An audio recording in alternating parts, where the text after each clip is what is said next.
ئێمە وەکو بەڕێبەرایەتی گشتی تەندروستی ڕاپەڕین لە چوارچێوەی ئەو ڕێکارانەی کە گرتومانەتە بەر بۆ خۆپاراستن و کۆنتڕۆڵکردنی نەخۆشیە گوازراوەکانە و لە نێوانیشیاندا نەخۆشی کۆرۆنا. ئێمە لە سنووری بەڕێبەرایەتی گشتی تەندروستی ڕاپەڕیندا سێ کەرنتینەمان هەیە، یەکێکیان لە شاری ڕانی و دوانیشان لە شاری قەڵازێ و سەرجەم ژماری ئەوانش کە لە کەرنتینەکانە داخل کراون و کەرنتینە کراون ژماریان 159 کەسە تا ئەم لەحزەیە. بەنسبەت نەخۆشخانەکانەوە ئێمە دوو سەنتەرمان کردوتەوە، سەنتەری کۆنتڕۆڵکردن و چارەسەرکردنی نەخۆشیە گوازراوەکان هەم لە شاری ڕانی و هەم لە شاری قەڵازێ. دوێنێ ئەوەی شاری قەڵازێمان افتتاح کرد و ئەمڕۆژ بە هەمان شێوە ئەمەی شاری ڕانیەمان کردوتەوە و لە هەمان کاتە ئێمە لێرەدا ژمارەیەک بێدمان هەیە بۆ داخلکردنی ئەو کەسانە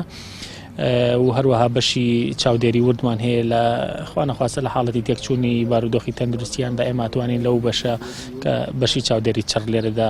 تەنەفسی سناعی و ئەو پێداویستیانی تریان بۆ جێبەجێ بکرێت و بە هەمان کە